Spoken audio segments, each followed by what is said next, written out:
कितनी कृपा प्राप्त होती जब जोर से राधा नाम उच्चारण कर रहे, नाम कीर्तन कर रहे, जिन जिन के कान में जड़ चैतन्य के सबका मंगल कर रहा है। ऐसे उपासक के हृदय में प्रभु प्रकाशित हो जाते हैं। जब उनके चरण प्रकाशित हो गए तो फिर इस शरीर का कोई महत्व नहीं रहता। जैसे सांप केचुल से कोई मतलब नहीं रखता, ऐसे महापुरुषों ने शरीर से कोई मतलब नहीं रखा। इसीलिए उनके शरीर को इतनी पीड़ा दी गई, उनके शरीर को कष्ट पहुंचाया गया, पर आह नहीं निकली क्योंकि उस शरीर में नहीं है। उनका मन प्रभु के सच्चिदानंद सुख में है।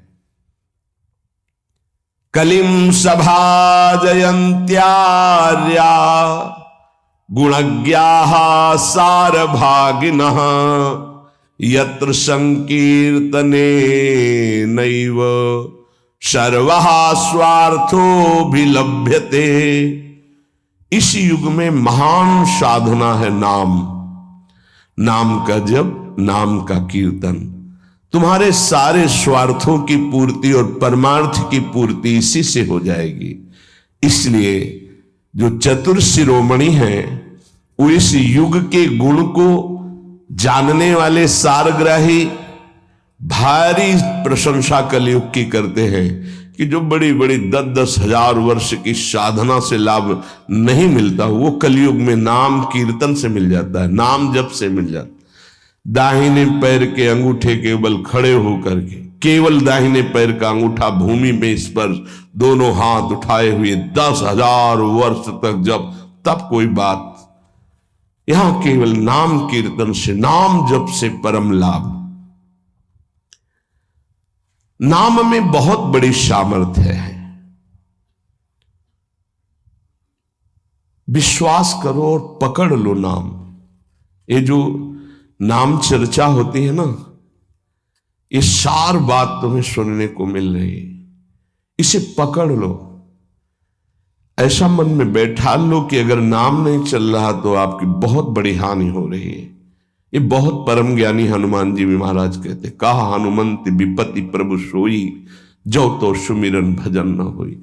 परम रसिक शिरोमणि श्री सेवक जी महाराज कह रहे हैं, हानि हरिवंश के नाम अंतर पड़े, लाभ हरिवंश उच्चरत बानी।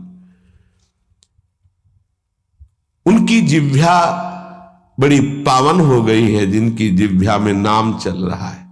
कोई भी हमारे प्रभु के विविध नाम है, मुकुंद माधव गोविंद राम कृष्ण दामोदर हरि, जो भी जिनको प्रिय है, जो गुरुदेव ने दिया है। जैसे अपने वृंदावनवासी राधा उपासी तो राधा राधा राधा राधा राधा, किसी की नहीं सुनना, कुछ नहीं सुनना। क्या महिमा है हमको ज्यादा ध्यान नहीं देना, हमें ध्यान देना है जप में अपने आप महिमा प्रकाशित हो जाएगी। नाम का प्रभाव तब समझा जाए कि अब रंग ला रहा है जब नाम ऐसे हो जैसे हम पुकार रहे हो।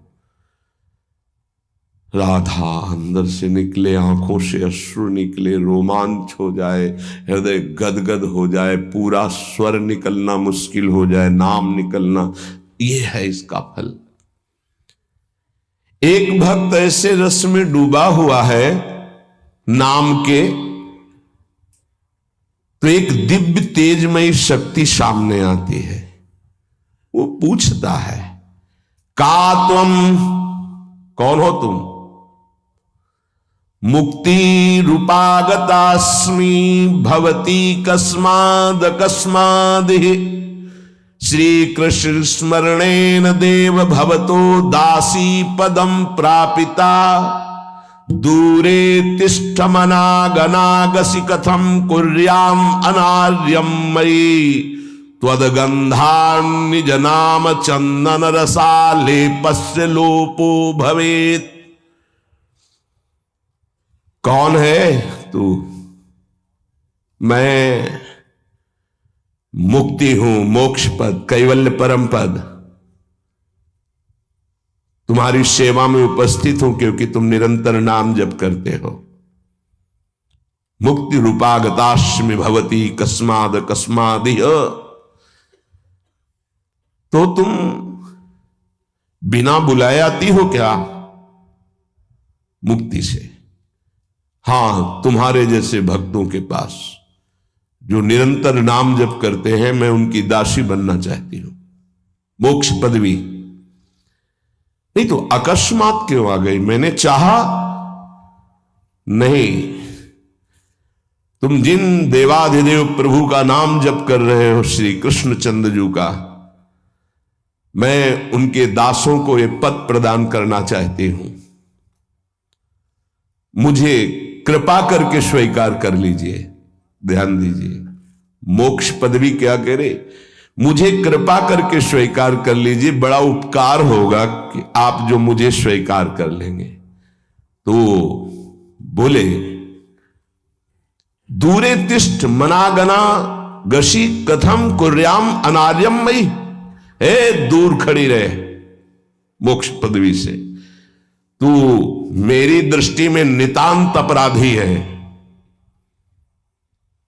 नहीं, मैं तो मुक्त करने वाली हूं, संसार से जीवन मुक्त अवस्था प्रदान करती हूं, मैं अपराधी कैसे हूं? तो सुन, जब मैं तुझे स्वीकार कर लूंगा तो मैं चरण सेवा नहीं कर पाऊंगा, मैं नाम जप नहीं कर पाऊंगा, तो तू मेरा नाश करने वाली कहलाएगी।